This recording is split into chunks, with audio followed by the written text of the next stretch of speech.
Buenas tardes a todos. Gracias por acercarse a esta actividad que para nosotros es muy importante porque inaugura un ciclo que iniciamos el miércoles pasado llamado Frankfurtianas, que está en el marco del programa Lectura Mundi de la Secretaría de Cultura, Comunidad y Territorio. Es un ciclo que tiene la pretensión de celebrar todas las producciones teóricas culturales asociadas a esa tradición que está cumpliendo este año 100 años, que se conoce como teoría crítica, y tiene también la pretensión de acercar esa tradición que nos invita a reflexionar sobre la politicidad de las prácticas académicas, universitarias, intelectuales, a esta comunidad que ha estado desde su fundación y de su corta historia muy involucrada con las temáticas asociadas a cuestiones de desigualdad, injusticia. Y el programa Lectura Mundi también ha auspiciado desde su inicio un espacio de intercambio, de diálogo, de promoción, de encuentro de saberes expertos y no expertos, que también tiene la pretensión de incitar a una reflexión autocrítica de las prácticas universitarias. Y no podía haber mejor inaugurador de este ciclo que Eduardo Brunner, que amablemente suspende, interrumpe por un día su año sabático para venir a conversar con nosotros y a presentarnos su lectura e interpretación de esta tradición. Y es muy importante que esté acá, y acá una nota más biográfica, porque yo me involucré en la teoría crítica gracias a las clases de Eduardo Brunner, que daba en la Facultad de Ciencias Sociales, que se llamaba Las Aventuras del Marxismo Occidental, y que también me puso en contacto con quien hoy trabajo, que es Ezequiel Ipar y Gisela Catanzaro, que tienen mucho, si no todo, que ver con lo que está haciendo hoy parte también de nuestro trabajo en el Laboratorio de Estudios sobre Democracia y Autoritarismo. Entonces tiene muchas, por múltiples motivos, para mí es muy importante que esté, para nosotros, que esté Eduardo en este ciclo. Para quienes no lo conocen, Eduardo es doctor en Sociología, ensayista, formador de formadores, por esto que acabamos de contar, y es una referencia ineludible del campo intelectual argentino por su práctica teórica, intelectual y política, por sus investigaciones públicas en distintas revistas, por sus producciones ensayísticas y académicas, por defender una tradición ensayística que es muy propia de nuestra formación y de nuestra cultura, que está hoy un poco en declive intelectual, diría. Y es un autor muy prolífico, al que le podíamos también dedicar un ciclo, como le dedicamos ahora a Frankfurtianas. No, se lo dedicamos a Gonzalianas, que también aprovecho para invitarlos. Vamos a ver un ciclo que va a durar todo el año. Otro año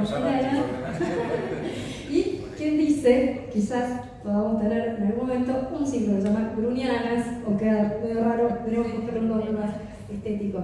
Pero bueno, entre sus múltiples producciones destacaría Las formas de la espada, que es un texto del 96, El ensayo Un género culpable, que se reeditó, ¿no?, recientemente, una colección muy importante de intervenciones que realizó Eduardo en torno a la crítica marxista, que fueron compiladas por un trabajo de Gisela Catanzaro en el 2021, cuyo título se llama Lo sólido en el aire, el eterno retorno de la crítica marxista, y La oscuridad y las luces, que si no me equivoco es un libro que surge del trabajo de investigación de años sobre la Revolución Haitiana, que es muy, muy significativo en cuanto a aporte a los estudios culturales, ¿no?, de historia social.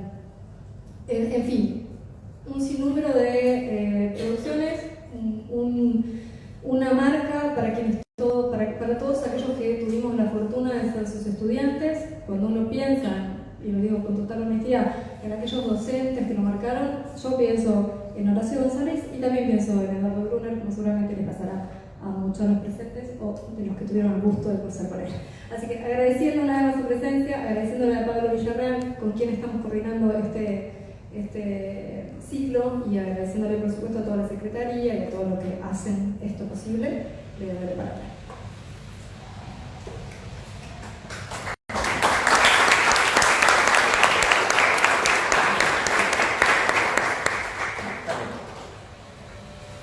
Supongo que se escucha suficiente. Bueno, buenas tardes. Muchas gracias, Micaela, por esta presentación. Muchas gracias por la invitación, nada menos que a inaugurar este ciclo, como vos acabas de decir, y a decir lo que pueda ante un público donde me consta que están presentes gente que a esta altura sabe mucho más que yo sobre la escuela de Frankfurt. Lo cual me deja, también por las palabras que acabo de escuchar, en lo que Borges hubiera llamado el dudoso rol del precursor. Pero que me encanta ese papel, no creo que lo digo ni con amargura ni con nada. Vamos a ponernos a trabajar con un brevísimo preámbulo.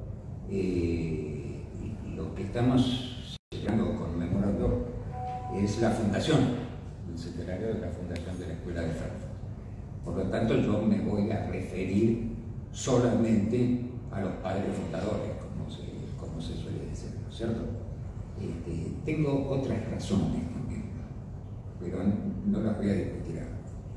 Y ni siquiera voy a poder hacerlo con todos ellos, ni siquiera con uno solo de ellos, porque claro, en el rato que tenemos para hablar acá, dice que esa obra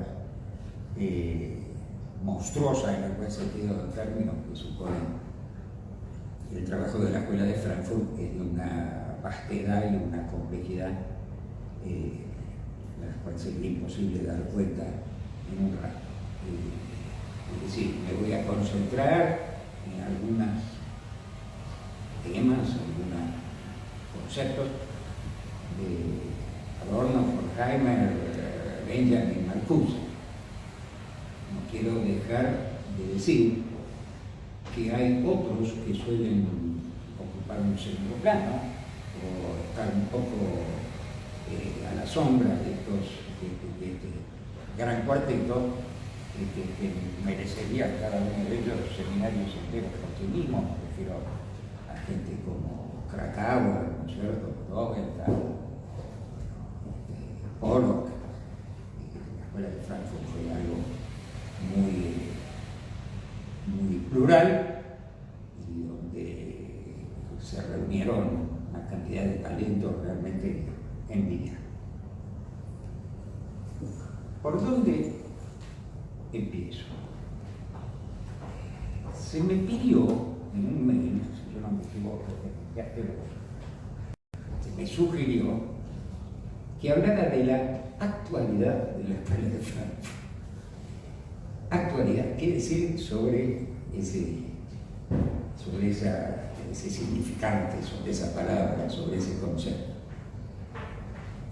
Voy a hacer un mal chiste y decir que cada vez que escucho la palabra actualidad, saco mi Walter Benjamin de la mochila y recuerdo una de las famosísimas tesis de filosofía de la historia, el concepto de historia, ¿no es cierto?, que dice: hacer historia no es reconstruir los hechos del pasado tal cual realmente ocurrieron, sino recuperarlos tal como relampaguean en este instante de peligro.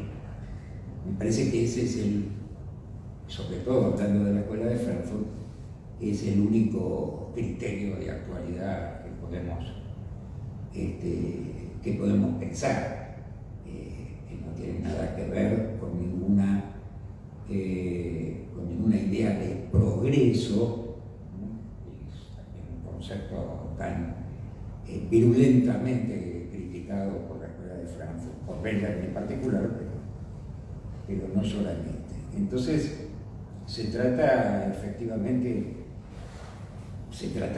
idealmente, para quien pueda hacerlo, no de recuperar, de reconstruir lo que los miembros de la Escuela de Frankfurt dijeron hace 80 años, sino de tratar de preguntarnos qué podemos leer nosotros para nuestro instante de peligro, que es, por cierto, bien dramático en los tiempos que nos han tocado vivir.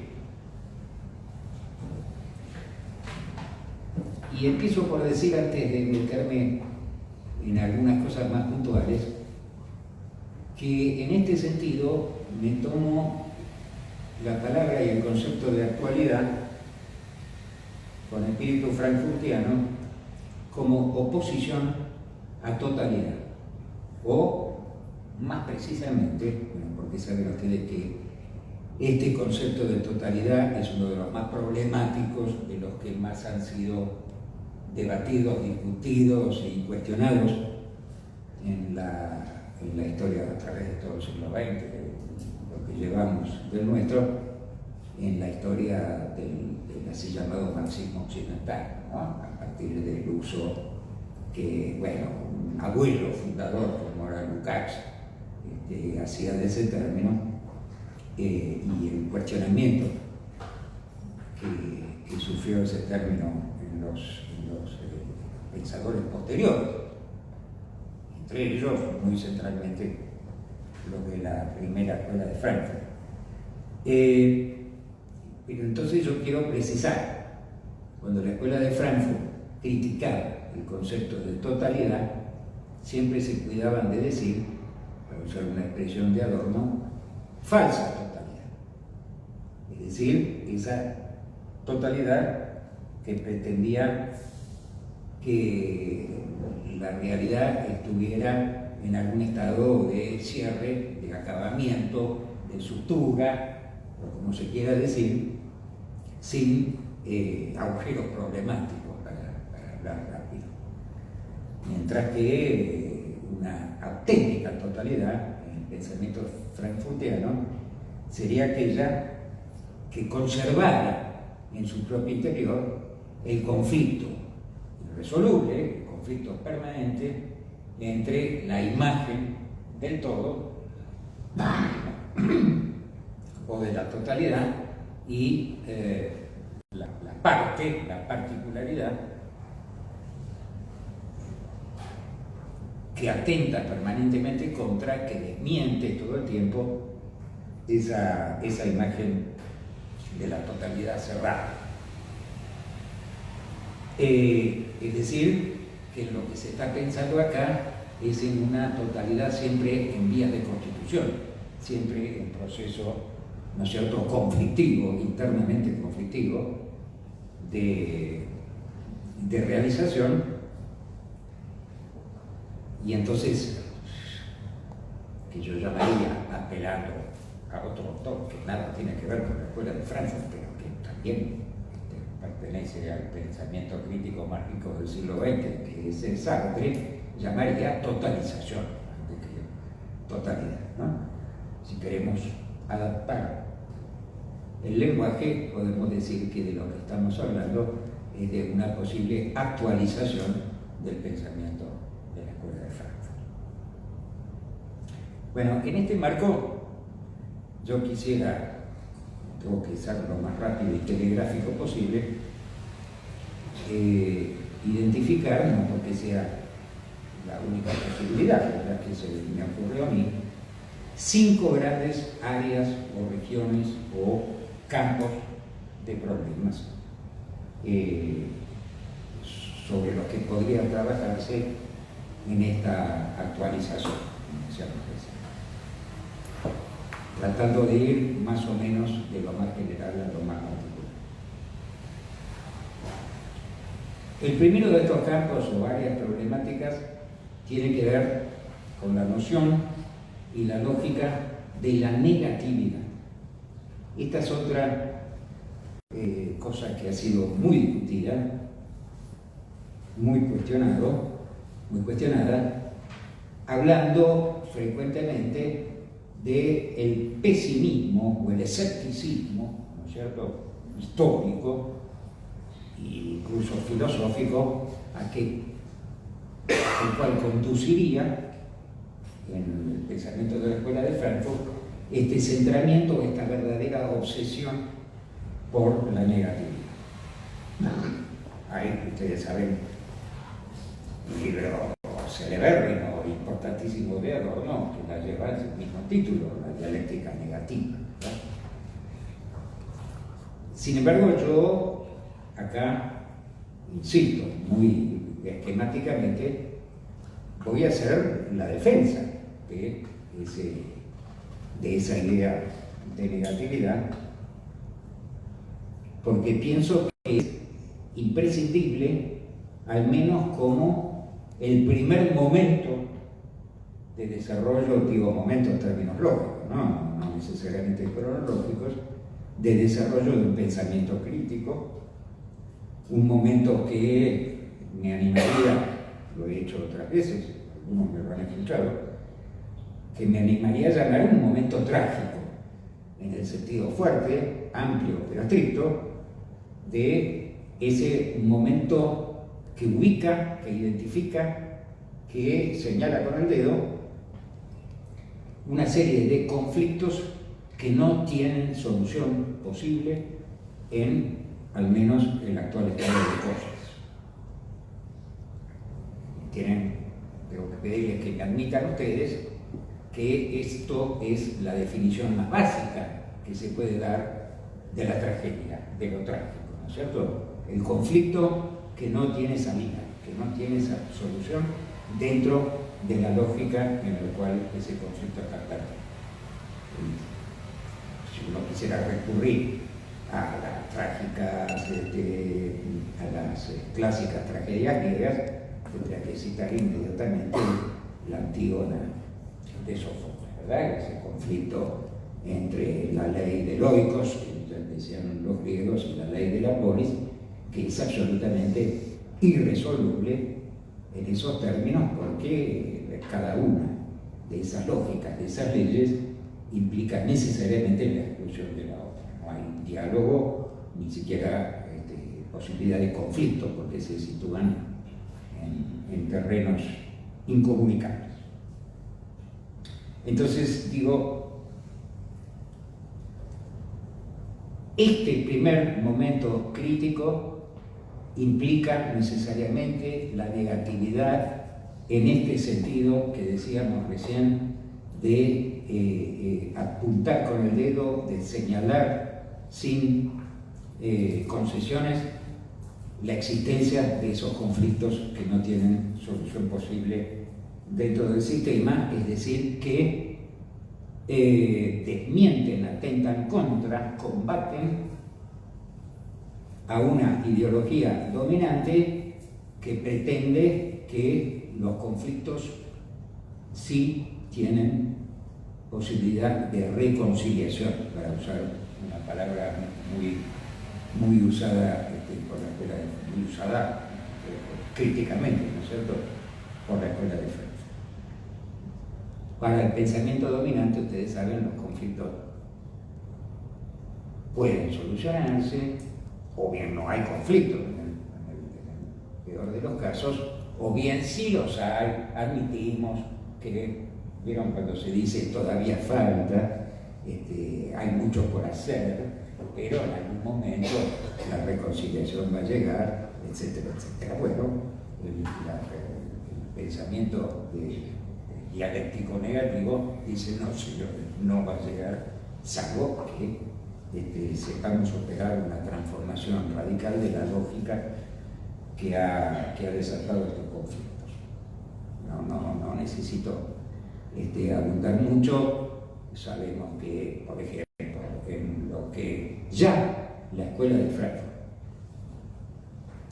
en los años 40, aunque el término se popularizó un par de décadas después, llamaba el capitalismo tardío,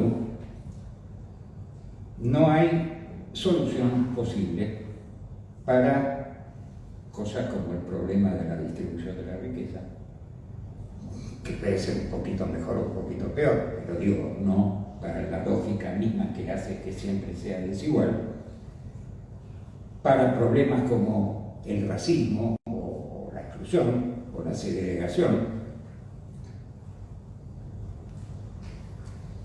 para el problema que, si bien se nos ha planteado de forma particularmente dramática en los últimos tiempos, ya era una preocupación de la Escuela de Frankfurt, de la degradación de la democracia y de las instituciones políticas en general, ¿no? Lo que ahora se llama la desafección política, el ascenso de los fascismos, que claro, ellos habían vivido en carne propia, pero de los cuales sostenían que no habían sido totalmente liquidados, que se había podido terminar con un régimen, la inmediata segunda posguerra, ¿no es cierto? Se había podido terminar con un régimen, pero no necesariamente con el sistema del cual ese régimen era un exponente extremo.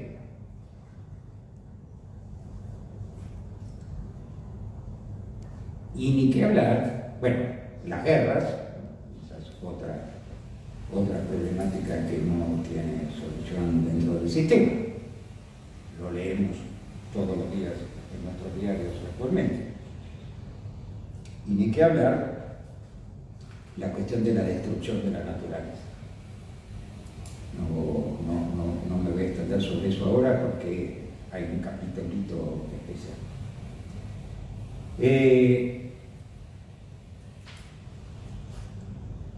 Todos estos problemas me parece que se han agravado, todos estos conflictos sin solución me parece que se han agravado en nuestra actualidad, para volver a ese término, porque hemos llegado a un punto donde la crisis furibunda, ¿no es cierto?, del proceso, de lo que otro autor llamaría el proceso de mundialización del capital, que es una manera un poco más precisa de traducir la engañosa palabra globalización. Esa crisis profunda, terminal, dicen algunos, evidentemente no tiene salida. La clase dominante no le está encontrando la salida, por eso continúan las guerras, entre muchas otras cosas. Y del otro lado, a mí me gusta pensar en el otro lado, que quieren que diga, de esa clase dominante, no está faltando todavía esa solución, con lo cual no estoy diciendo ni menospreciando la cantidad de focos de resistencia, a veces muy heroicos, que encontramos también eso, hoy mismo lo podemos leer en Francia, en Israel, acá mismo en Latinoamérica. Sí, todo eso lo sabemos, pero por el momento se trata de una etapa defensiva, ¿verdad?, donde no hay ahí un espacio de indeterminación que todavía no podemos llenar, o no sabemos. Entonces se trata, en este pensamiento defendible de la negatividad, se trata de ese momento que es en el cual estamos, ese momento de negatividad en el sentido de negar, empezar por ahí por lo menos, negar que se vayan a encontrar las salidas sin una transformación radical de la lógica del conjunto. El segunda área en la cual quisiera decir algo es el arte. ¿Por qué poner aquí el arte? Bueno, porque no necesito explicarles a ustedes que para la Escuela de Frankfurt no es un tema secundario, es algo o mucho más que un área específica de interés. de algunos de sus miembros, sino que es un área donde esta dialéctica o este pensamiento crítico de la negatividad se expresa de manera muy palmaria y de manera muy evidente en la perspectiva de los frankfurtianos, porque efectivamente es una práctica social, el arte, donde queda, cuando uno se para, digamos, en el lugar de los conflictos irresolubles que hablábamos, cuando se instala en esa cuerda floja para mirar la realidad, para tratar de interpretarla, es un lugar donde el arte, donde se manifiesta de la manera más evidente ese conflicto que decíamos entre la particularidad y la falsa totalidad con sus pretensiones de universalidad. Porque efectivamente la obra de arte, en su singularidad, con su momento autónomo, como lo hubiera dicho Adorno, por ejemplo, es la negación determinada de esa conceptualización pretendidamente universal, que inmediatamente entra en conflicto, decía Adorno, con la pretensión del concepto de colonizar plenamente al objeto.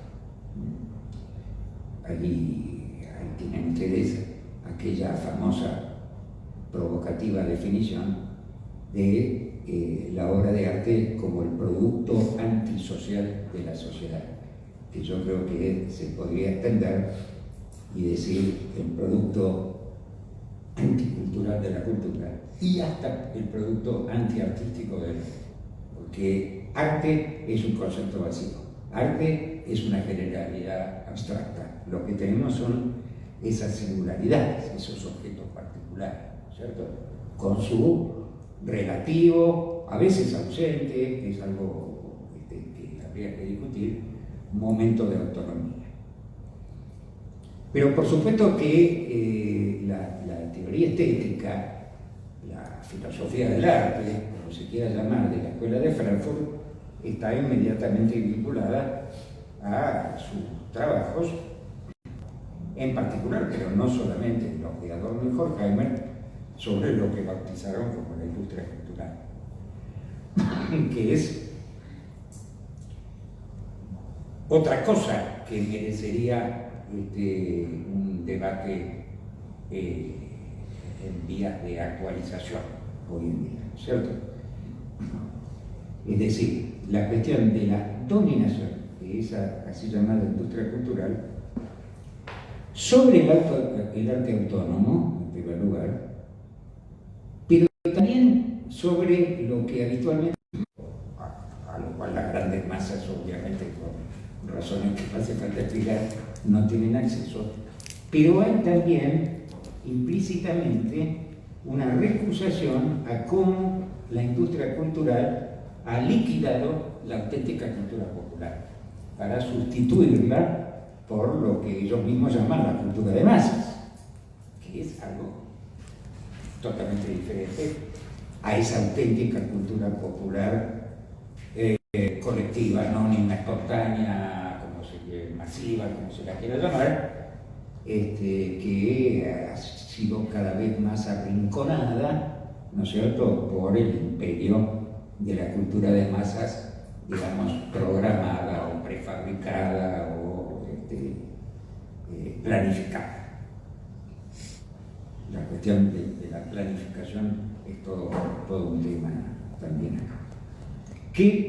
¿Cómo pensar hoy entre comillas, elitismo de la Escuela de Frankfurt, cómo pensar esta debacle o esta práctica desaparición de una auténtica cultura popular en la picadora de carne de la lógica de la cultura de masas y de la industria cultural, digamos, que respecto de fines de los años 40, cuando los frankfurtianos razonaban sobre estas cosas. No necesito contarles a ustedes que esas conclusiones de los frankfurtianos de la época parecen casi optimistas, comparadas con, ¿no es cierto?, la colonización absoluta que tenemos hoy. Imagínense ustedes que en esa época no existía ni siquiera la televisión, no digamos ya internet, las redes sociales o todo lo que, ¿no es cierto?, tenemos hoy, que convergen, que potencian de muchas maneras eso que Benjamin llamaba la estetización de la política, ¿no? Es decir, la transformación de la política en una suerte de espectáculo anodino, que todos miramos desde afuera, como miramos las imágenes virtuales de nuestras pantallas multiplicadas al infinito. Y había en todo el razonamiento, en todo el estudio crítico, la interpretación crítica de la Escuela de Frankfurt de la industria cultural, otra cuestión que hoy también merecería un replateo, un nuevo debate, que es la cuestión de cómo, decían ellos, la industria cultural no se limita a producir, bajo esa lógica de la cultura de masas, objetos para los sujetos, sino que también produce sujetos para esos objetos. Es decir, el tan mentado hoy problema de la subjetivación, de la producción de subjetividad, como se dice, ¿no es cierto?, que opera el capitalismo tardío, hoy se ha vuelto infinitamente más dramático y más profundo que lo que podías pensar en 1947, no sé qué, la Escuela de Frankfurt.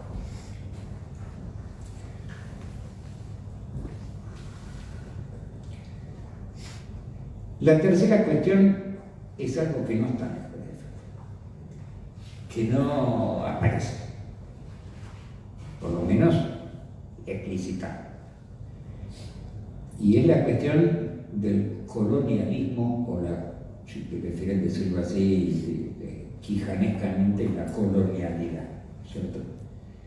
Efectivamente, en toda la obra de la Escuela de Frankfurt, salvo algún atisbo que uno puede localizar en Marcuse, no hay ni una sola palabra sobre el colonialismo o lo que se llamaba el tercer mundo o América Latina, no digamos ya África, bueno, ni una sola palabra.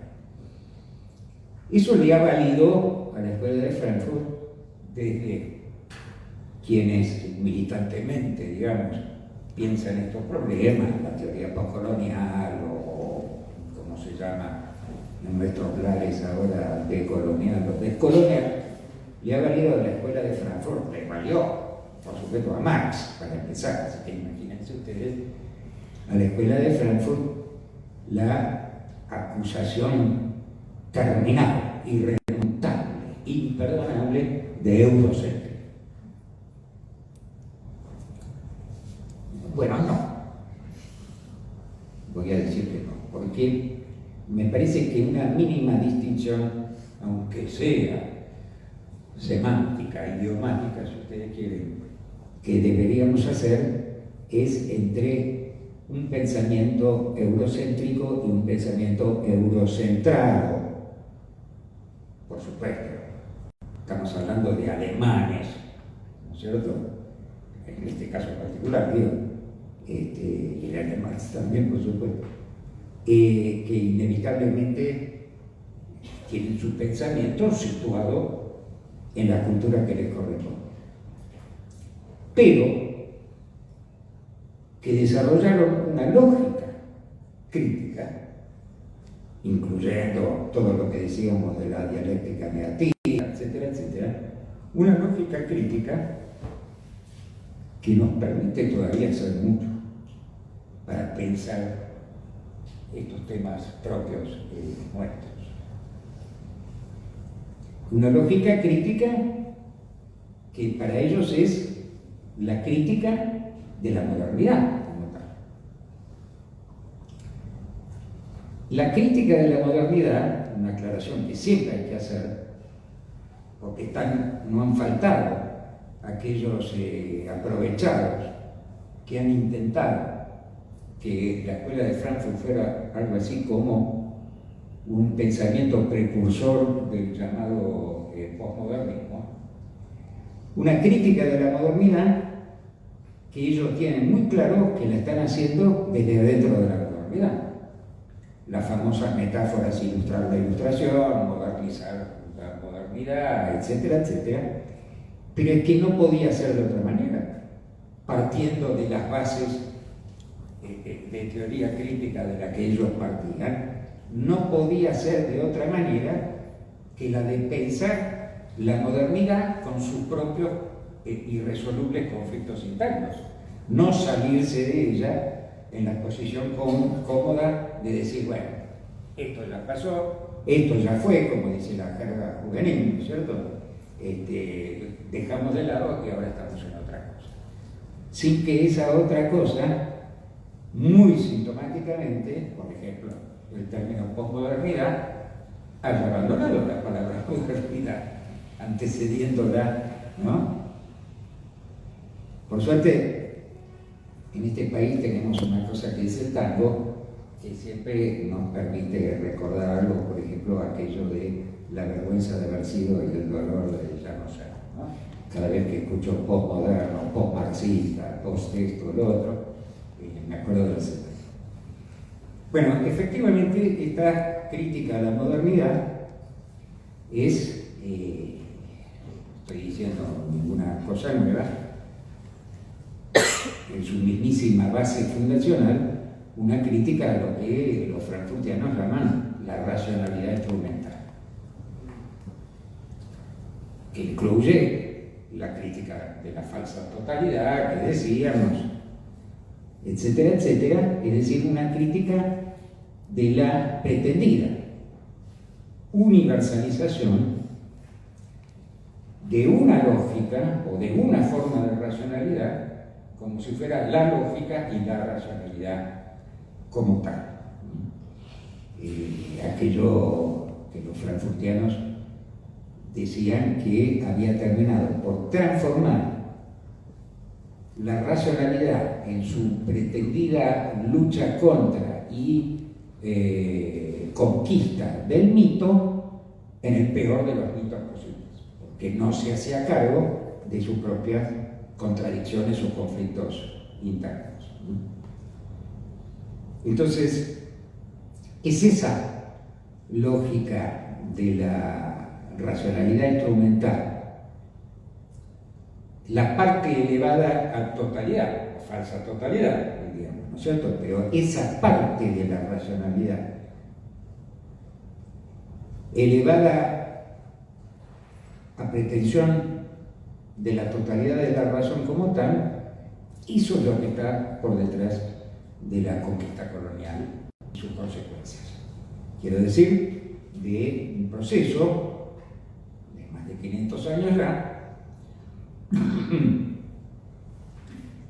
que lo que ha hecho es fagocitar otras lógicas, otras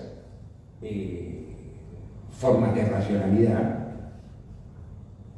que pueden incluso, esto queda claro en el trabajo en la dialéctica de la ilustración, que pueden incluso tener sus momentos instrumentales también, pero que operan con otra finalidad, con otro horizonte. Esas lógicas y esas historicidades han sido completamente tragadas, colonizadas, en el pleno sentido del término, por la europea en este caso, ¿no? Siempre hago el mismo entre chiste y reflexión. Cuando yo estudiaba en el colegio secundario, no pienso decir al público en qué década sucedió eso, pero puedo confesar sí que fue en el siglo pasado. La historia se nos dividía en 4 grandes periodos. Estaba la historia antigua, media, moderna y contemporánea. La edad antigua, la edad media. Algo que parecía natural. Nos explicaba el profesor de historia, bueno, hay que periodizar, toda periodización es siempre un problema, hay muchos debates al respecto, pero bueno, más o menos se entendía.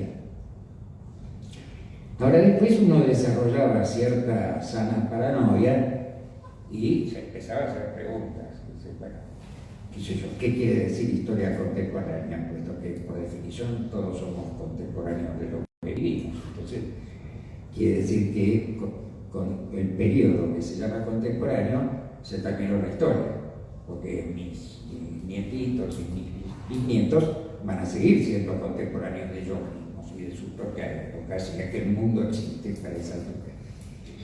Y entonces, ven ustedes cómo ese famoso profesor japonés que a fines de la década del 90 se le ocurrió esto del fin de la historia, venía muy atrasado. En nuestros colegios secundarios, muchísimo antes se había inventado el pelota. Y después estaba la Edad Media, entre qué y qué, bueno, entre la antigua y la moderna, qué sé yo. Y se nos decía que era un periodo de la historia universal. Entonces uno decía, a ver, ¿qué es la Edad Media? Todos tenemos, aunque no sepamos nada de historia, imágenes, qué sé yo, los dragones, caballero rescatando a la princesa de no sé qué cosa, o podemos estar mucho más informados y hablar de los conflictos entre los terratenientes feudales y los herederos de la gleba, y de los conflictos entre los terratenientes y el poder central del Estado absolutista que trata de cobrar los impuestos, todas estas cosas, o a su vez de este Estado absolutista con el papado, que pretende ser el Estado de los Estados, todas estas cosas pertenecen a la Edad Media. Y la siguiente pregunta obvia es, ¿qué puede significar todo esto para un bantú del África subsahariana, para un chipaya de los Altos de Bolivia o para un tuareg del desierto del Sáhara? Es decir, para el 95% de la humanidad. Miremos en el mapa qué centimetraje ocupa Europa, y ni siquiera toda Europa, porque estas cosas que estoy describiendo son muy distintas en Europa oriental que en Europa occidental. El feudalismo en un país como Rusia llega prácticamente hasta 1917, bueno, cosas por el estilo, ¿no? Entonces, esto es lo que quiero decir cuando hablo de la fagocitación de historias particulares por parte de una pretendida conceptualización universal, y esta es la lógica que discute muy fuertemente a través de toda su obra, aunque nunca hablen del colonialismo, la Escuela de Frankfurt. ¿Cómo pensar entonces en esto? Porque el colonialismo forma parte de lo que la Escuela de Frankfurt llamaba la construcción de una sociedad de administración total, ¿cierto? O una sociedad totalmente administrada.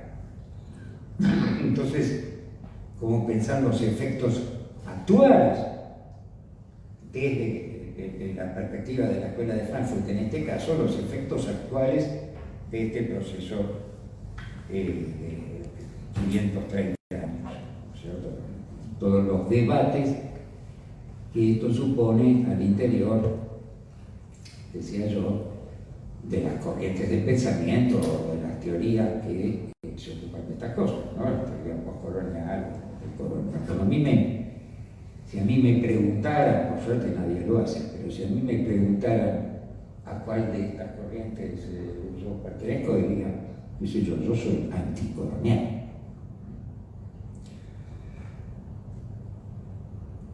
La cuarta área de problemas es más que evidente, ya la nombré al pasar, la naturaleza. En ese sentido, no nos quepa ninguna duda que el pensamiento de la Escuela de Frankfurt es absolutamente pionero y incluso al día de hoy mucho más radical que la mayoría de las teorías ecologistas, porque no se trata en ellos solamente de ecologismo en el sentido convencional del término, que también está claro, pero se trata de que la conquista de la naturaleza es para la Escuela de Frankfurt la matriz, el modelo, no sé cómo decirlo, el paradigma de toda la lógica de conquista. Empieza con la conquista de la naturaleza y se termina por la dominación. Se empieza por la dominación de la naturaleza y se termina, por supuesto, por la dominación de los hombres. Y sobre todo, bajo otra vez la falsa totalidad de la absoluta separación de la especie humana respecto de la naturaleza, ¿no? Como si la naturaleza fuera una realidad externa de la cual nos hemos separado absolutamente. Bueno, la naturaleza no lo entiende así y la prueba está la tremenda venganza que está operando desde hace ya mucho tiempo sobre esta pretensión de dominación plena. Es curioso, interesantísimo, que en la obra de la Escuela de Frankfurt también la naturaleza, junto al arte, porque parecería que el arte es lo más lejano que tenemos a la naturaleza, pero sin embargo, en ese pensamiento, el arte y la naturaleza aparecen como los grandes ejemplos de esta particularidad que no puede ser plenamente sometida a la abstracción del concepto. Incluso en su teoría estética van a encontrar ustedes en Adorno frecuentes alusiones a cómo el arte y la historia, hay una famosa conferencia que se llama La historia como naturaleza, el arte y la historia forman parte de la naturaleza, más allá de que sabemos la diferencia radical que supone para la especie humana su competencias simbólicas y que la manera que tiene de vincularse a la realidad es siempre a través del lenguaje. Bueno, todo eso lo damos por sentado, pero hoy merecería ser revisitada críticamente todo lo que la Escuela de Frankfurt dice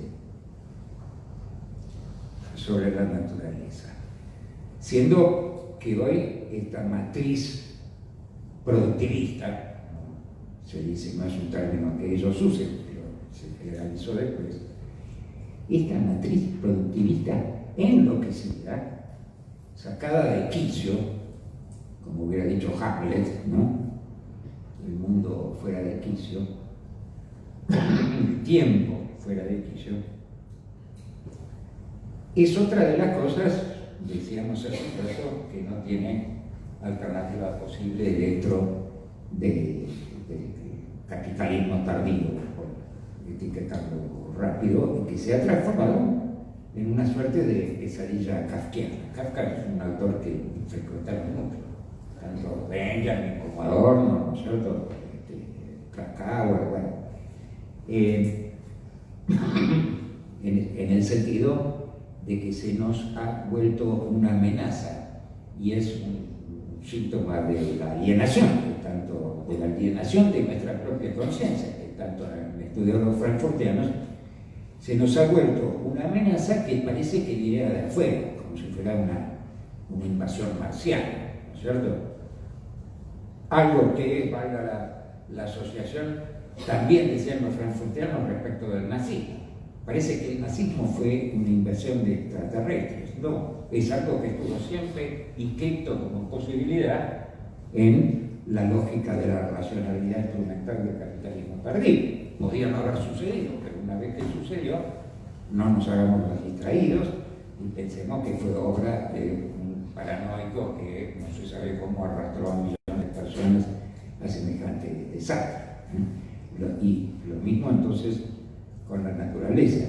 Claro que no todos tenemos la misma responsabilidad, eso ni hace falta decirlo, pero sí tenemos la misma, deberíamos tener la misma disposición a hacernos cargo del problema y analizarlo críticamente.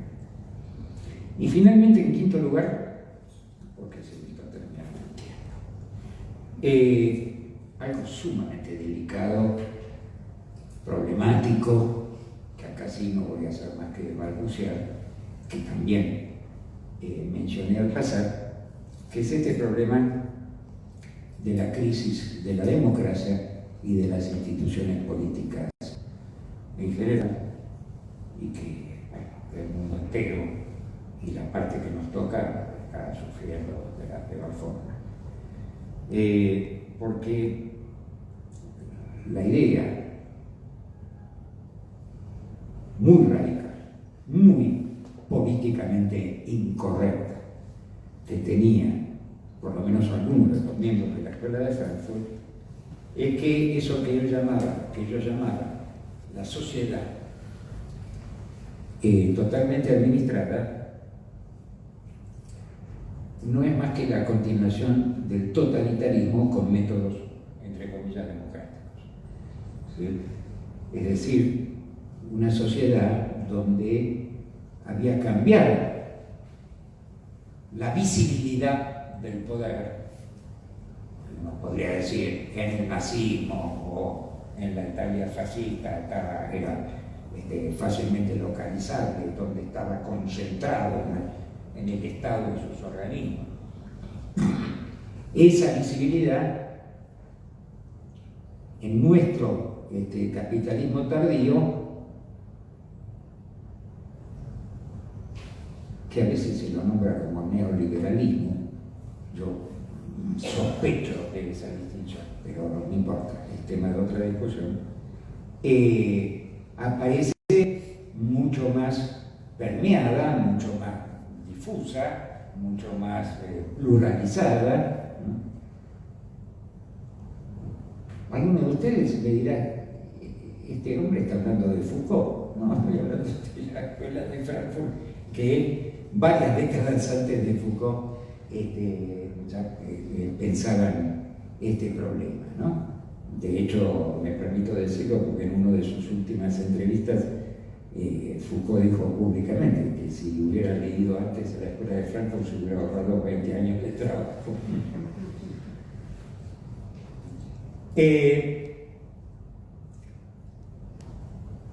Hay que pensar, me parece, de nuevo, y me parece que la Escuela de Frankfurt ayuda mucho, esta cuestión de la impotencia política con la que estamos atravesados, más allá, insisto, de todos los contraejemplos particulares que se puedan nombrar y que siempre existen inevitablemente.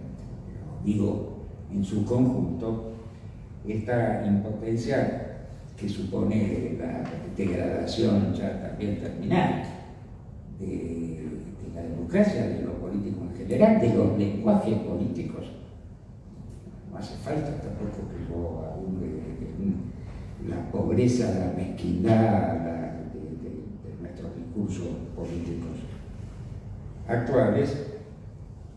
Toda esa situación que, como ya ocurrió en su momento con los fascismos clásicos, son el caldo de cultivo de esta nueva emergencia, este nuevo crecimiento de lo que ahora se llaman los neofascismos, que se montan en una suerte de nihilismo, de descrédito social frente a la democracia, a las instituciones políticas, y que no son estos neofascismos otra cosa que el emergente extremo de la misma lógica del capitalismo tardío. Bueno, tengo que terminar, son estos relámpagos, ¿no?, de los que hablábamos, que me parece, pero me gustaría terminar leyendo a un miembro de la Escuela de Frankfurt, que es Adorno. La primera frase de su dialéctica general, la primera frase, que dice: la filosofía, que otrora pareció obsoleta, se mantiene con vida porque se dejó pasar el instante de su realización. El juicio sumario de que meramente interpretaba el mundo, de que por resignación ante la realidad se atrofió también en sí, se convierte en derrotismo de la razón tras el fracaso de la transformación del mundo. Y un poquito más abajo la conclusión: tras haber roto la promesa de ser una con la realidad o de estar inmediatamente a punto de su producción, la filosofía está obligada a criticarse a sí misma sin contemplaciones. Me parece que pocas cosas resumen mejor. Esto yo lo interpreto, por supuesto, como una relectura de la famosa tesis 11 de Marx, ¿no es cierto? Aquella que suponía que la filosofía iba a realizarse en la transformación radical del mundo y que entonces se iba, como si dijéramos, a identificar plenamente con la materia de esa transformación. Eso no ocurrió. La filosofía, el pensamiento crítico en general, ha quedado pedaleando en el vacío, parece estar diciendo acá eso Adorno, y solo lo vamos a recuperar realmente, por supuesto pensándolo críticamente, como él lo supone, pero volviendo a materializarlo en la historia misma. Bueno, muchas gracias.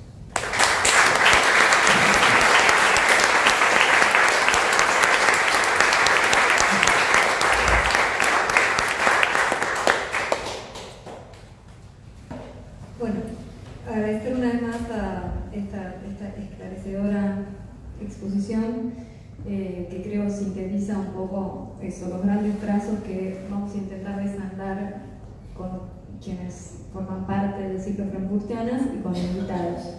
Y aprovecho entonces ahora, yo me anoté, hice anotaciones, tengo algunas preguntas, pero me gustaría abrir el micrófono para que quienes están presentes puedan también preguntar, y aprovechemos también esta circunstancia que no se da mucho y además está en un año sabático. Recordemos, no lo vamos a volver a escuchar, estamos escuchando acá, así que aprovechemos. O sea, empieza el peor momento para las cositas. ¿Quién? ¿Micrófono bien? ¿Preguntas? No, yo dijo que podría comentar algo más en torno a su defensa, en términos provocativos del elitismo del arte. Y si quiere... Me la veía venir. Si quiere explayarse un poco... No, mira, ahí hay un problema que solo se puede pensar, porque por supuesto lo estamos pensando desde dentro de la lógica de la Escuela de Frankfurt, ¿cierto? Entonces, desde el interior de esa lógica, eso que se llama el elitismo es una conclusión necesaria, porque no acantonarse, como decíamos, en aquellas zonas del arte que siguen peleando por su autonomía, significaría cederle todo a la industria cultural. Entonces, el elitismo de izquierda, valga el oxímoron, ¿no?, de la Escuela de Frankfurt, es un precio a pagar por no agachar la cabeza frente a la cultura de masas empobrecedora de la propia cultura popular, como decíamos, producida por la industria cultural. Ahora, por supuesto que eso es un problema. Es un problema porque entonces significa, sí, ser elitista, no tener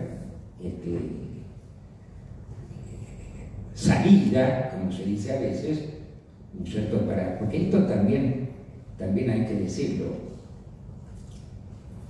Yo he dado muchísimas veces cosas sobre la Escuela de Frankfurt en mis materias, en sociales, en filosofía. Indefectiblemente, pero no falla nunca, aparece uno que dice, pero ¿cuál es la salida que da Adorno, que es como el monstruo pesimista último, ¿no es cierto? Porque bueno, Benjamin es todavía, ¿no es cierto?, se puede... ¿cuál es la salida que da?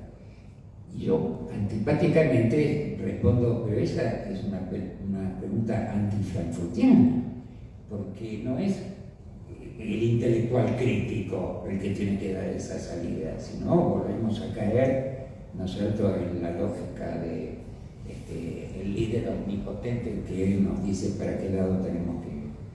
Y Adorno es muy claro. Adorno, a pesar de su elitismo, es muy claro cuando dice, cuando habla del arte, dice, bueno, ¿qué es el arte? ¿Qué es salida del arte? Todo eso. Adorno dice, los problemas de la sociedad los va a arreglar la sociedad o no se van a arreglar. Pero no es el arte ni un intelectual crítico que puede solucionar esos problemas. Podrá arreglarlos, podrá poner el dedo en el enchufe señalando cuáles son. Bueno, todo eso lo puede hacer el filósofo crítico o el artista consciente o inconscientemente. Y bueno, esa es la cuestión. Dentro de la lógica de la Escuela de Frankfurt, esa cuestión del elitismo es otro de los conflictos que no tiene solución. En ese sentido digo que yo la defiendo.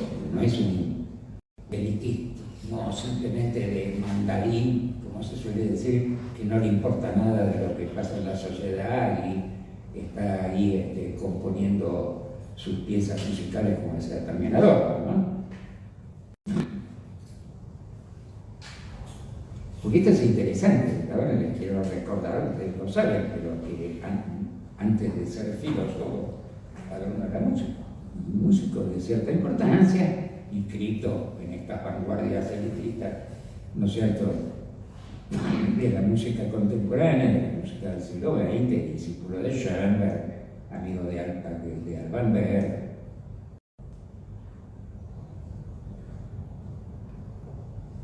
Sí. Profesor, usted mencionaba la subjetivación como es un problema que ya se había pensado, pero ¿cómo pensar esos procesos de subjetivación en estos tiempos en los que las lógicas hegemónicas, las lógicas del capital absorben y reorientan, resimbolizan, resignifican hasta lógicas de resistencia que son bastante fuertes? Esa subjetivación siempre tiene dos posibilidades, ¿no? La resistencia o asumir la hegemonía, pero entonces la salida también sigue siendo en últimas el emplazamiento del elitismo o el surgimiento de nuevas resistencias. No estoy seguro de entender, porque tampoco yo podría de antemano tener una receta para eso. Es cierto, lo dije un par de veces, que siempre se puede resistir, siempre hay nichos, siempre hay intersticios, siempre hay rincones o esquinas donde uno puede montar una barricada. La gran pregunta, por supuesto, es cómo salir y en qué circunstancias de esa necesaria estrategia defensiva y pasar un poco más a la ofensiva, ¿no? Pero eso es la historia misma la que lo decide en cada etapa. Entonces,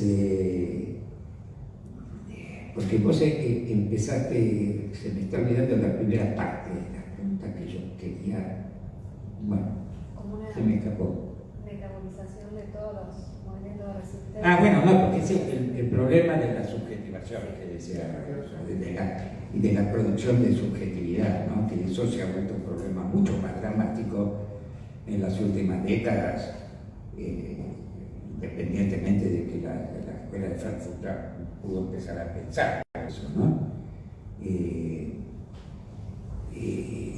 Sí, hoy en día eso es mucho más dramático porque es lo que está obturando.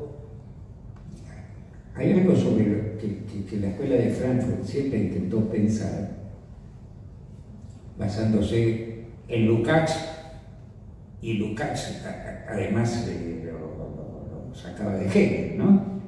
Que es la famosa cuestión del pasaje del sí al para sí.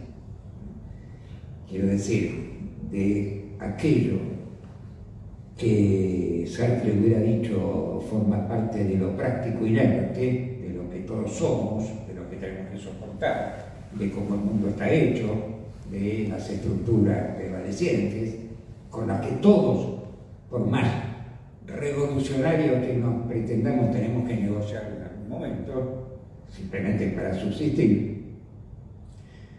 ¿Cómo pasar de eso a la construcción de una lógica diferente? ¿Cierto? Autoasumida, incluso subjetivamente. Cuando se usa la palabra subjetividad, hay que tener mucho cuidado, porque parece que uno estuviera pensando en las salidas individuales, como se dice, pero la subjetividad no es individual. La subjetividad, por definición, y esto lo dice nada más y nada menos que Freud en la primera línea de ese famoso ensayo que se llama La psicología de las masas, cuando dice no existe la psicología individual, porque obviamente no puede existir, porque los sujetos humanos somos por definición sujetos de lenguaje, ya para empezar, ¿no? Somos sujetos de lenguaje, lo que nos distingue de las otras especies animales o vegetales. Y el lenguaje es un producto social. Es un producto social histórico que nos precede. Nosotros caemos en un lenguaje que ya existe previamente, no lo inventamos individualmente, lo aprendemos en el mejor de los casos, algunos ni siquiera. Entonces, con subjetividad nos referimos a eso, ¿no? Es siempre una subjetividad de masas la que está en juego, una subjetividad social, si quieren decirlo así.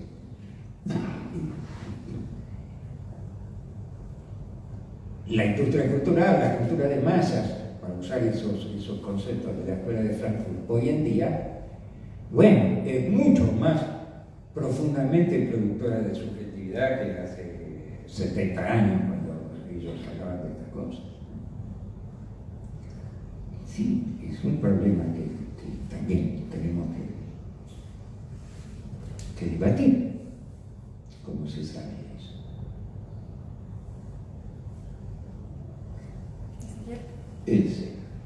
A ver, como alguien que le gusta mucho el jazz y te gusta reflexionar sobre la música desde un punto de vista social, cultural, y como alguien que le gusta Adorno, y entonces hay una pregunta obvia, está el tema del elitismo, y aparte trajiste el tema del colonialismo, ¿no? Dijiste, bueno, la escuela de Frankfurt, porque vos por el tema de la lectura que se supone que tiene Adorno sobre el jazz, podría estar la cuestión de eurocéntrico, ¿no? Sí.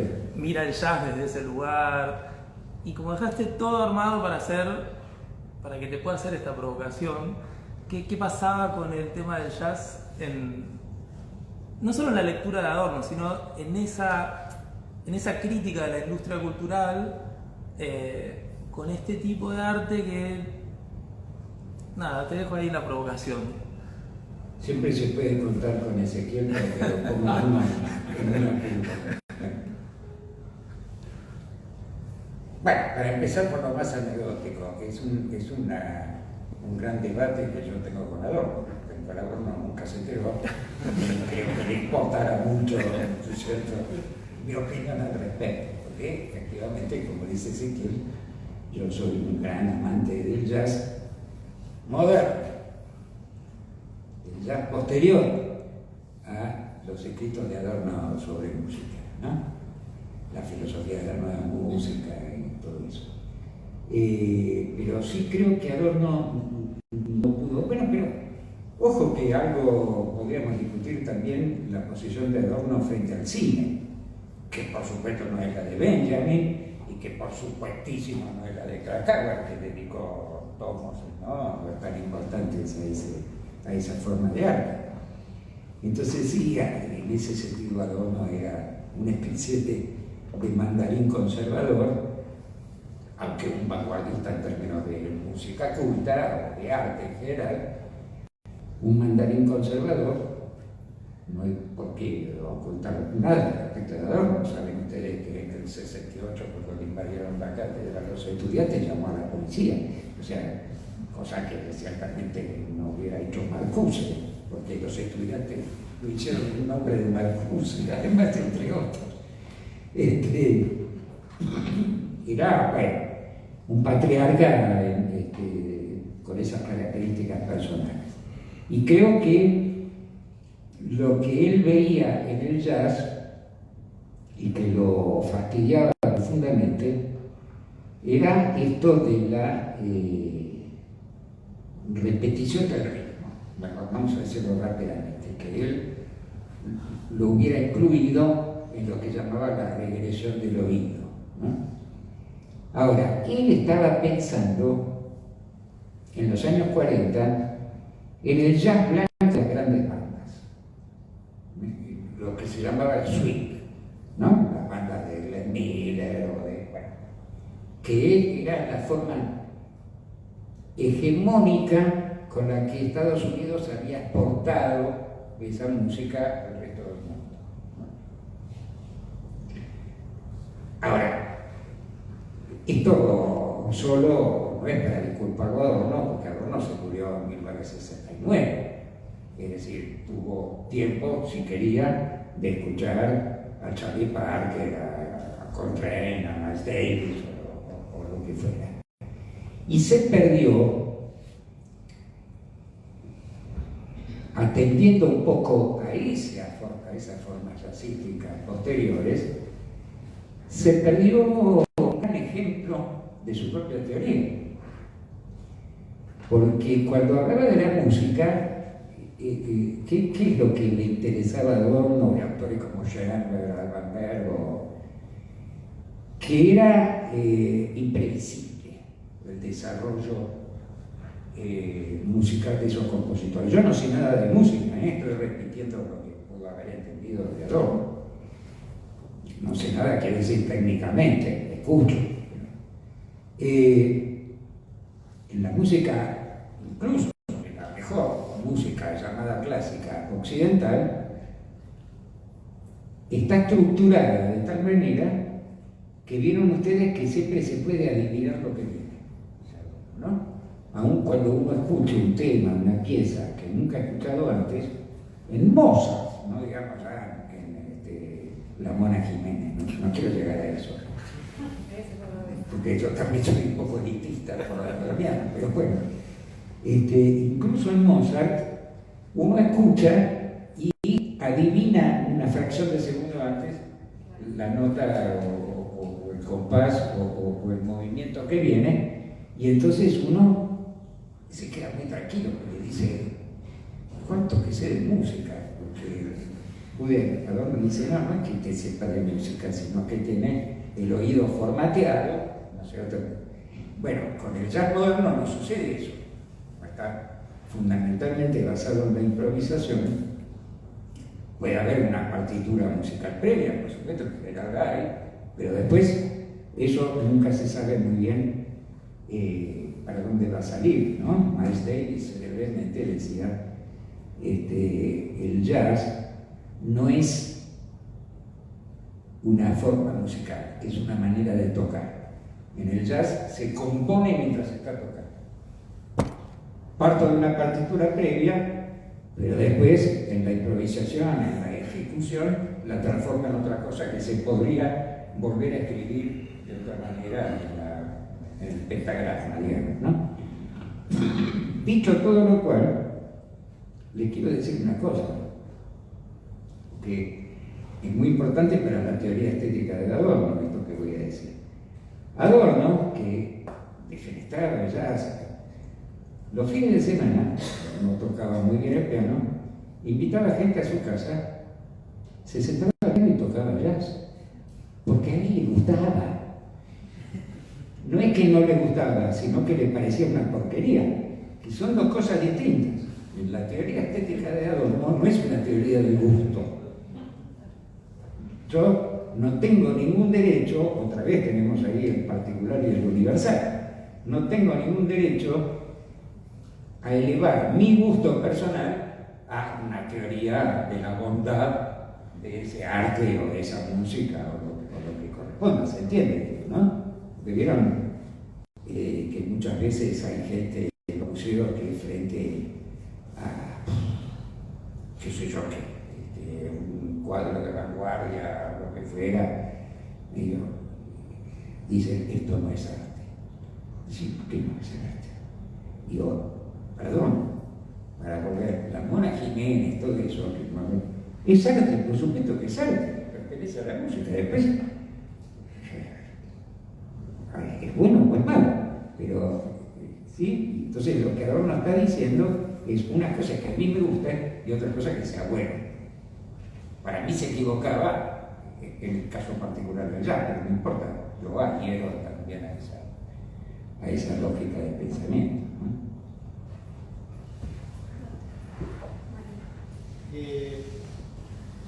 Pero atento al comité de vista final de incluso la lectura de esa primera página de Adorno, pensé que hago un resumen rápido. Hay un libro que muy bello de Miguel Ribón que se llama Regreso a Reims, especie de autobiografía muy bella, donde él se detiene particularmente en el carácter de su familia como una familia de comunistas automáticos, por decirlo de alguna manera, una cultura de familia pobre comunista con un negocio, etcétera, etcétera, y que me hizo acordar mucho a un relato del propio Toni Negri que hizo acá, en este lugar, cuando contaba que él había pasado de la acción católica al comunismo como una forma de vida antes de ser marxista.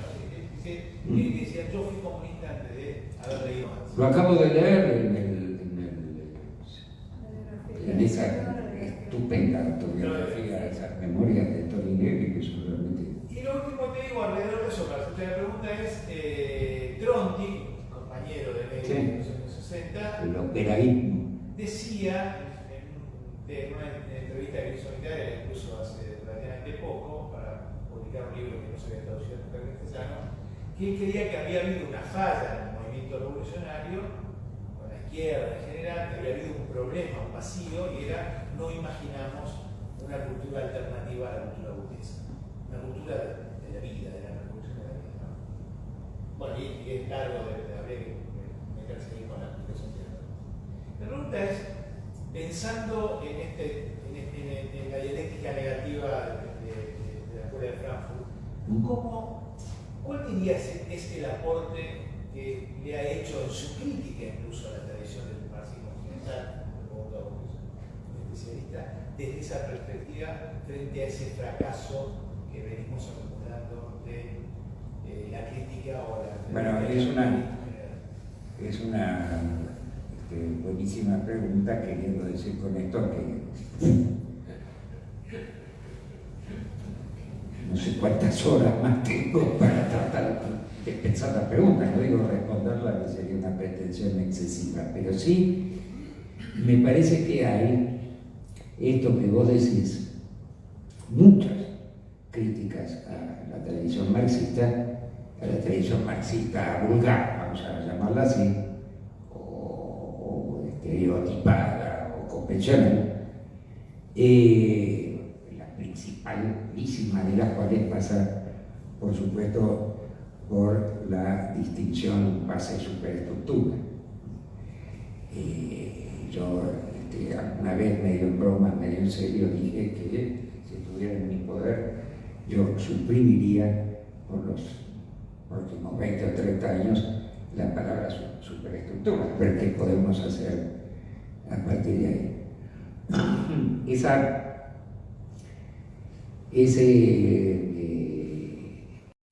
Esa crítica me parece que es de una enorme actualidad, sobre todo, y estoy pensando en Negri también, estoy pensando en Negri, que era un buen lector de la Escuela de Frankfurt, con las transformaciones. Uno dice un poco a la ligera las transformaciones tecnológicas, pero hay que recordar que para la Escuela de Frankfurt la tecnología es una expresión de las relaciones sociales, no es, por supuesto, no es neutra, pero tampoco es una especie de ser viviente que por sí sola produce cosas, ¿no es cierto? No aparece cualquier tecnología en cualquier época, en cualquier sociedad, en cualquier etapa. Entonces, el desarrollo de ciertas relaciones sociales que expresan todas estas tecnologías nuevas que tenemos en las últimas décadas han contribuido a borronear todavía más esa distinción que nunca debió existir entre la llamada base económica y la superestructura ideológico-jurídica, política y demás, ¿no? Porque,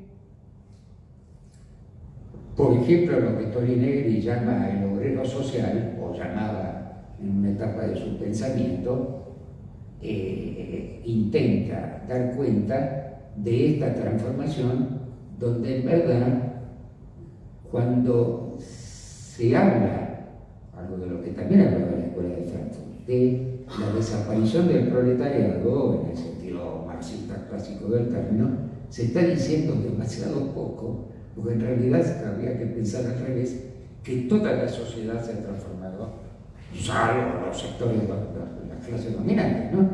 Toda la sociedad se ha transformado en un gigantesco proletariado plural, diferenciado internamente, etc. Y entonces, el llamado trabajo inmaterial, en virtud del desarrollo de la informática y de todo, ese llamado trabajo inmaterial pasa a incorporarse a las fuerzas productivas en el sentido clásico que decía Marx, y ya no podemos tratarlo como una mera superestructura, digamos, simplemente porque son imágenes virtuales que no podemos materialmente tocar, sino que hay que pensar en esto. Seguramente que muchas de las tradiciones marxistas están un poco atrasadas, quizá.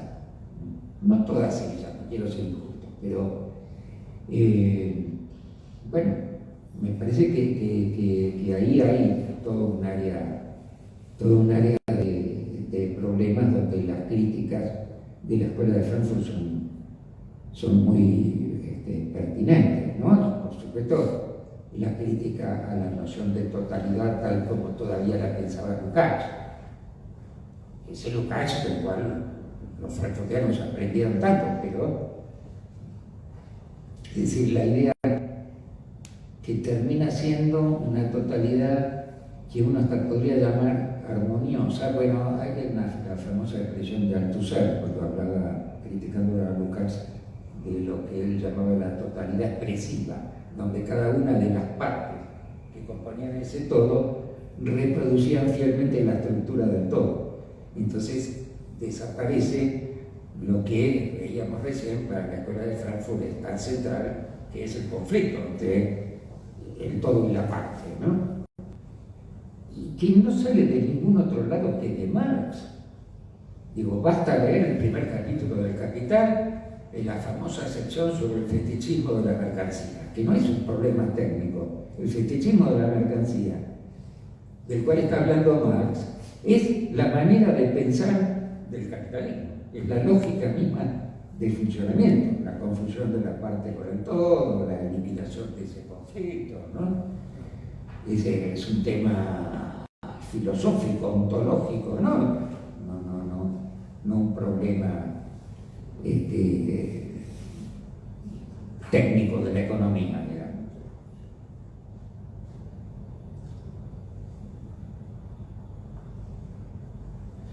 Me quedo sonando cuando usted ha aclarado que Adorno no era un autor eurocéntrico, sino eurocentrado. Me quedo sonando porque no sé si estoy de acuerdo. Y bueno, Adorno no, la escuela de Frankfurt en general. Pensaría en primera instancia que Europa no era el objeto de estudio propiamente, para decir que estaban eurocentrados. O sea, creo que el objeto de estudio de Adorno era la totalidad.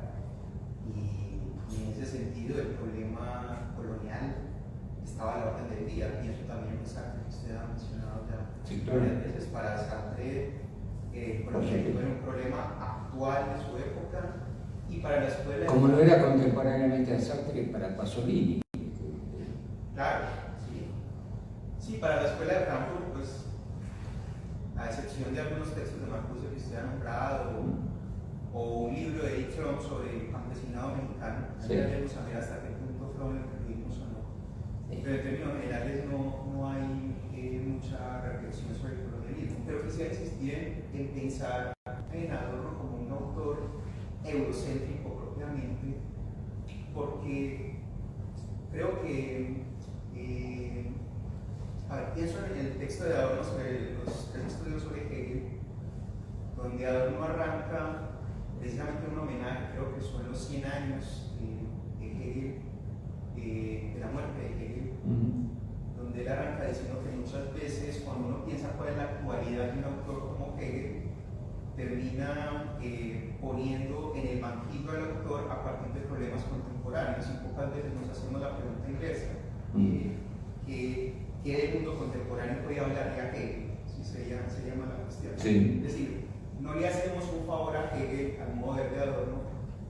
Muchos de sus contemporáneos, cuando tratan de leer a Hegel como un autor ateo, tipo Alexandre Koyev, o tratan de leer a Hegel como un autor materialista, como Ernst Bloch, sino que hacerle honor a Hegel pasa por reconocer a Hegel en su eurocentrismo, si se quiere, o en su cristianismo panteísta, si se quiere, y pensarlo desde ahí. Se le reconoce mucho más en términos filosóficos, se le reconoce más como totalidad, que cuando uno le empieza a defender a partir de asuntos contemporáneos. Yo creo que algo mismo podríamos hacer hoy con Adorno.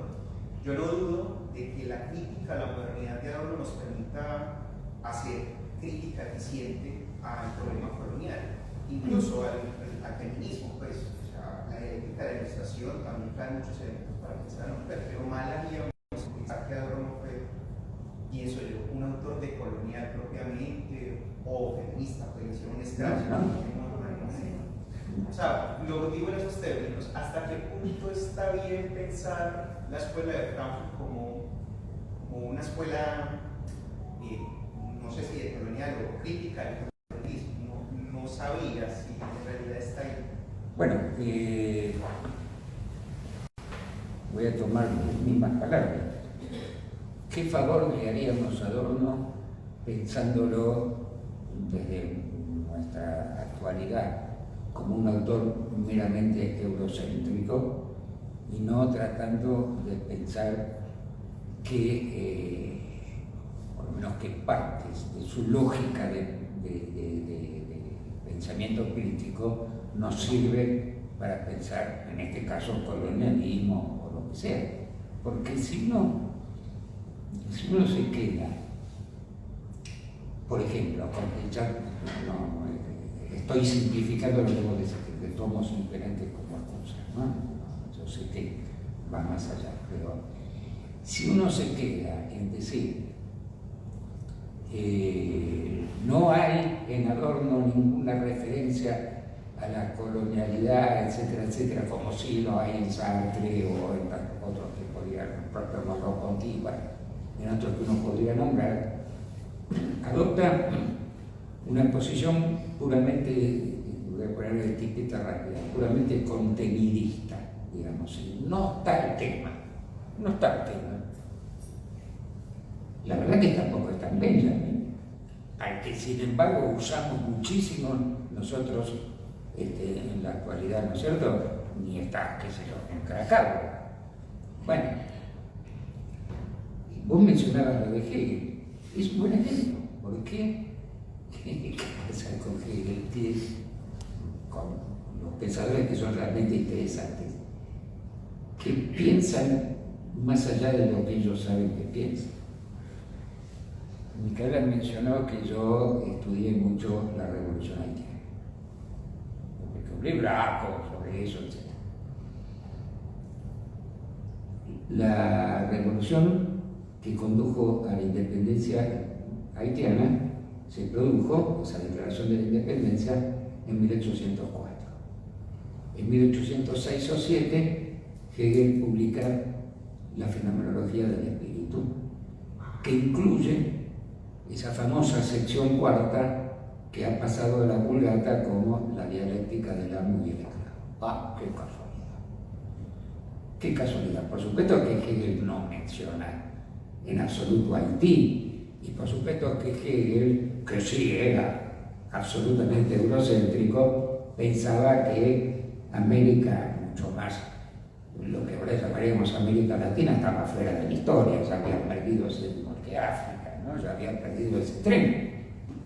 Sin embargo, Susan Buck-Morss ha demostrado, a mi juicio fehacientemente, que lo que estaba pensando Hegel era en la revolución haitiana, en la dialéctica del amor y el esclavo, y que ha sido interpretado, sí, las interpretaciones que se han hecho de Hegel son eurocéntricas, porque ¿en qué pensaban los que interpretaban, los europeos, ¿no? Que interpretaban la dialéctica del amo y el esclavo? Que era una metáfora sobre la Revolución Francesa, por ejemplo.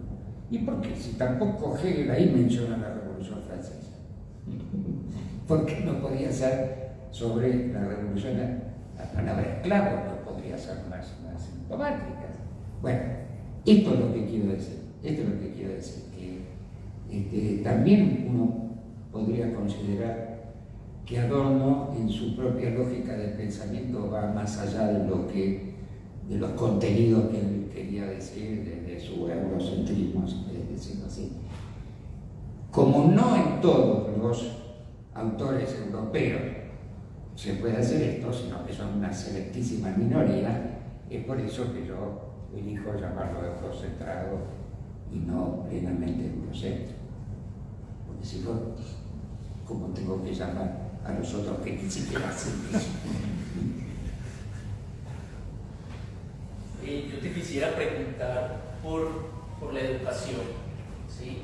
Por intuiciones, porque sé bien cómo es complejo pensar ahora así de la nada en este panorama de actualidad que nos diste. ¿Cuál pensarías que serían, pues, como esos, digamos, los efectos sobre la educación? ¿Sí?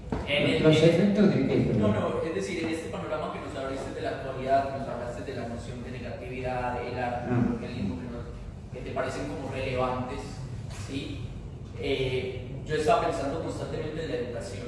Entonces pensaba en ese mismo juego interno discursivo de la Escuela de Frankfurt.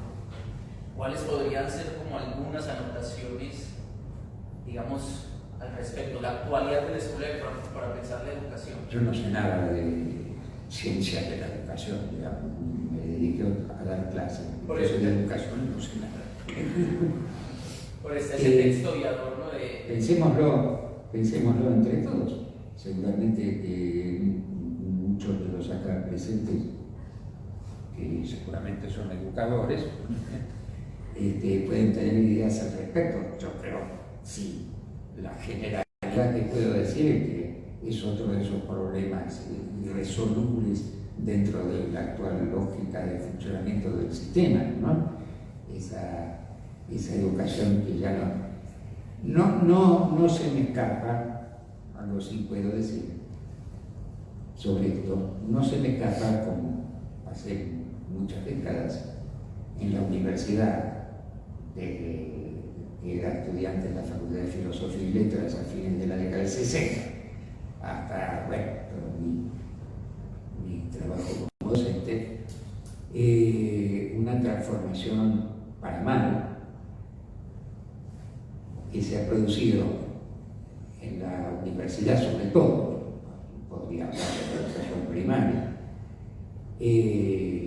bueno, que es plenamente esa transformación tributaria de una exacerbación de la racionalidad instrumental, es esta cosa de la ultra especialización, de la compartimentación, de la acumulación de puntaje en revistas indexadas, de los papers reciclados 14 veces para presentar en distintos congresos que siempre hablan de lo mismo, cosas por el estilo, que esa sí es una transformación que alguna ventaja tiene que tener haber alcanzado esta provecta edad, que yo he podido observar en carne propia, porque es muy curioso que la historia, como sabemos, responde a ritmos desiguales y combinados, no es lineal, como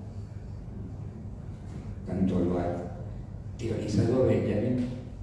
Y entonces yo recibí mi educación universitaria bajo una dictadura militar, la de Onganía. Pasé por la noche de los bastones largos, famosa y todo eso. Y sin embargo, en esa época, sobre todo, no podía dar cuenta de otras carreras, sobre todo en la Facultad de Filosofía y Letras, que incluía en esa época las carreras de Sociología y Psicología,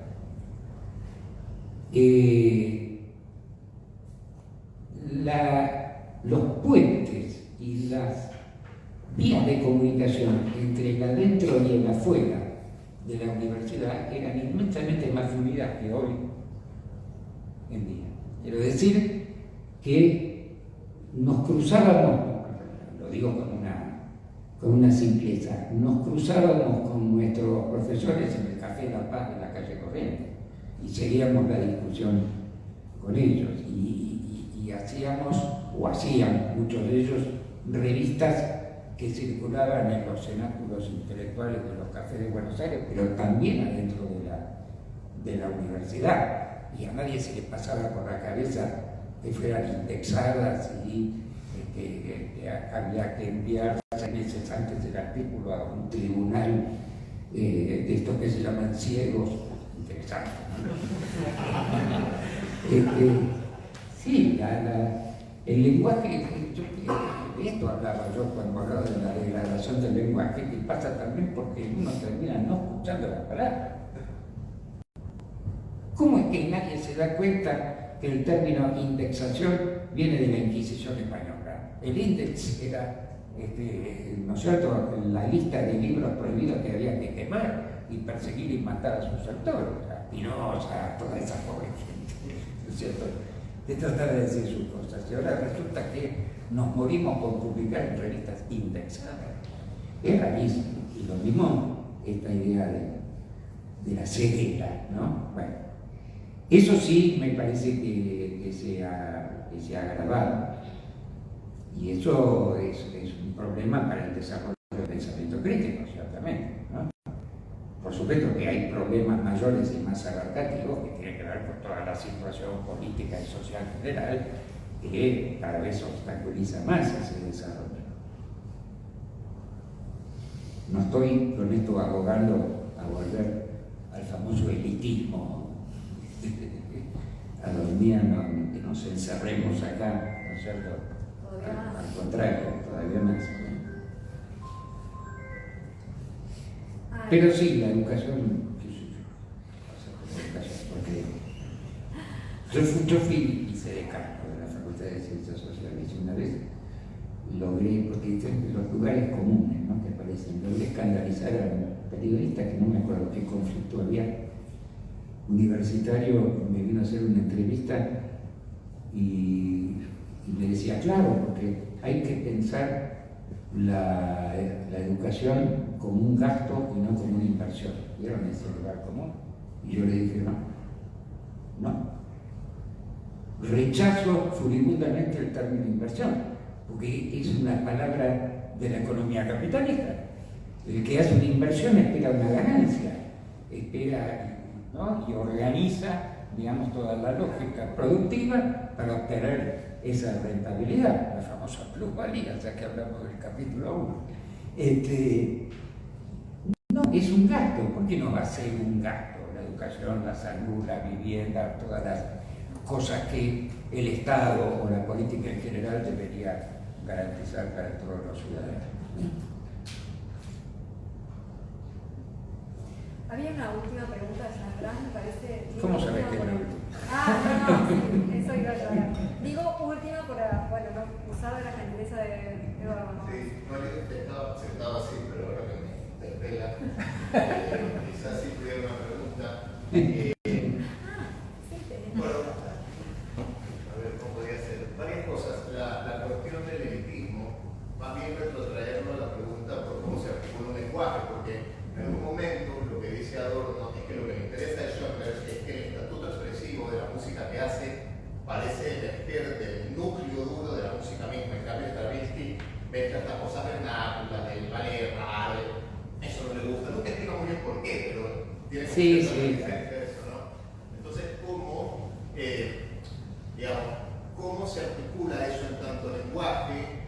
¿Cómo se puede al mismo tiempo emplazar una crítica a la industria cultural? Y si usted ve o qué tipo de relación o de transición ve entre la escuela de Frankfurt y el paradigma de Birmingham. Me gustó mucho cuando dijo, la cuestión no es si me gusta o no me gusta, sino porque el último, digamos, representante de la escuela de Birmingham se suicida. Mark Fisher tiene una frase lindísima, dice, esto me encanta pero es inaceptable, o sea, lo que está pasando me gusta pero es inaceptable. Entonces, ¿qué transición hay ahí y cómo se pueden rehabilitar otros frentes críticos de la misma escuela de Frankfurt? Por ejemplo, en el caso de Benjamin, que tiene una relación con la inversión dialéctica del cine y de la reproductibilidad, es distinta.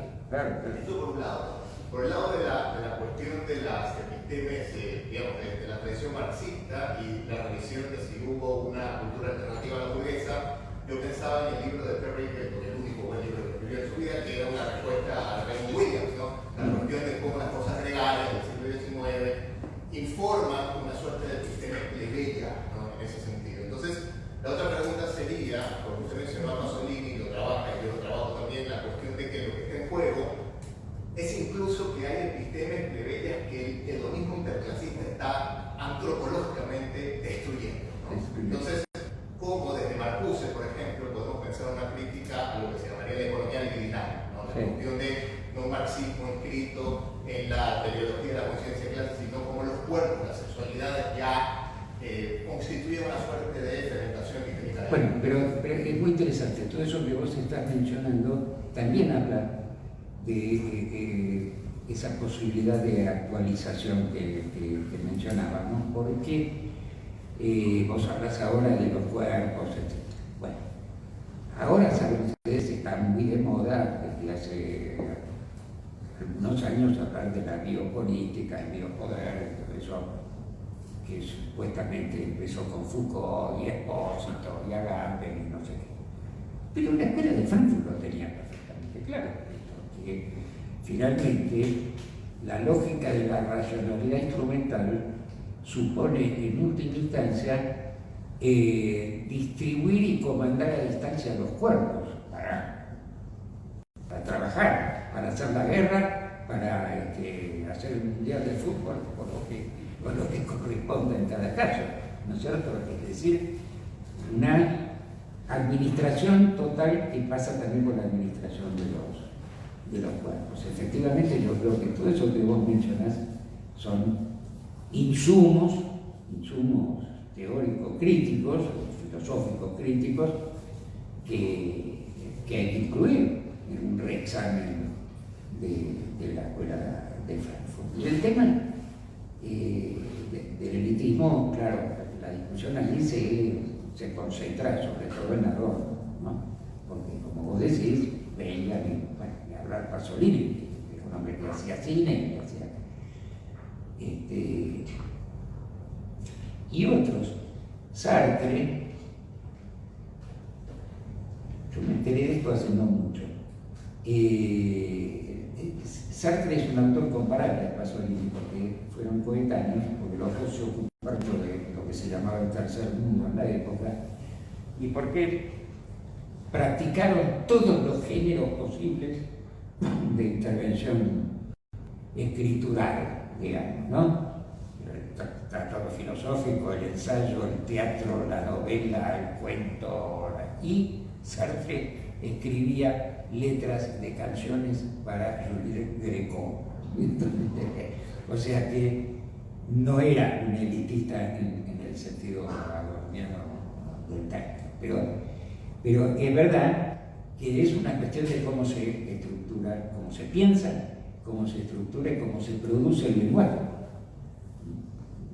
No podría, porque es finalmente también ahí se juega esa distinción que ya no debería existir más entre la base y la superestructura.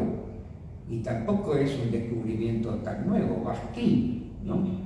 Baskin en la década del 30, 40 del siglo XX, bueno, produce una suerte de teoría marxista que no deja de ser absolutamente materialista, centrada en el lenguaje y en los conflictos internos. Es un lindo trabajo pensar la relación entre Baskin y las teorías de la escuela de Frankfurt, ¿no? Los conflictos internos, en este caso, a la lengua, ¿no? La heteroglosia que llamaba Baskin, la pugna entre los diferentes acentos sociales, todo eso es muy proto-frankfurtiano.